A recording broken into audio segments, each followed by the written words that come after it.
Hi guys, it's Natalie, and I'm here today to talk to you about a book I have fallen in love with, and that book is The Lies of Locke Lamora by Scott Lynch. If you love fantasy, or you're a fan of The Name of the Wind or Game of Thrones, then this is the book for you. It's fantastic. It was written in 2007, but I actually didn't hear about it until last year, and I'm glad that I did because it's one of the best books I've read so far in 2014. The story takes place in Camor, and it focuses on Locke Lamora. When the story begins, Locke has just been orphaned, and he's taken in by a man named Father Chains. Now, to outsiders, Father Chains appears to be a blind and very humble priest for the god Paralandro.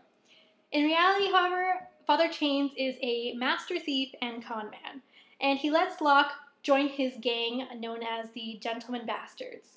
And Locke, he flourishes. He becomes a great thief, he becomes a great con man, and he actually ends up taking over leadership of the Gentleman Bastards. So, kind of goes a bit into the future, and you see Locke leading the gang, and he's just set up a very elaborate con to steal a ton of money from a duke.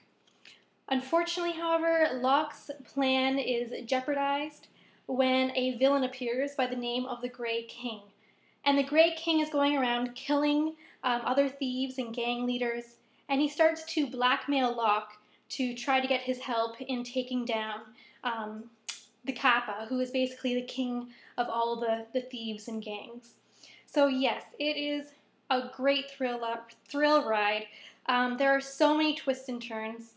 I think the best comparison for this novel would be Ocean's 11, just because of all the cons that are going on, all the twists and turns you don't see coming. It's just fabulous. One of the things I really loved about this book was the characters, especially Locke himself. He's so intelligent, so smart. You can't help but love him. I kept thinking of him as Wesley from The Princess Bride, for those of you who are familiar with that movie, because they're very similar in personality, I think. And the other members of the Gentleman Bastards were great too, like Jean, his right-hand man, who's kind of the muscle of the group, but he's also pretty intelligent as well. Sorry, my phone's just buzzing. Make it stop. Okay. What else? This book had me feel so many emotions. I laughed, I cried, I bit my fingernails in anticipation and worry for these characters. It was just so addicting. The only problem I really had was that there's no map. I mean, what kind of fantasy novel doesn't have a map? So I was a little confused about the geographical setup of Camor. And it's the same with the political hierarchy. I was a little confused about, where a Kappa is compared to a duke and all these other things. But it does get explained in the book eventually, so you just have to wait and all of your confusion will go away. It's worth it. So yes, like I said before, if you love fantasy, if you love adventure, and you like a really thrilling book, definitely check out The Lies of Locke Lamora. Make it one of the books you read in 2014 because you won't regret it.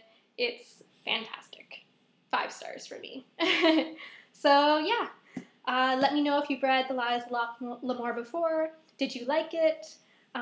Or do you have any other fantasy novel recommendations for me? Let me know below. And I'll see you guys next time. Bye.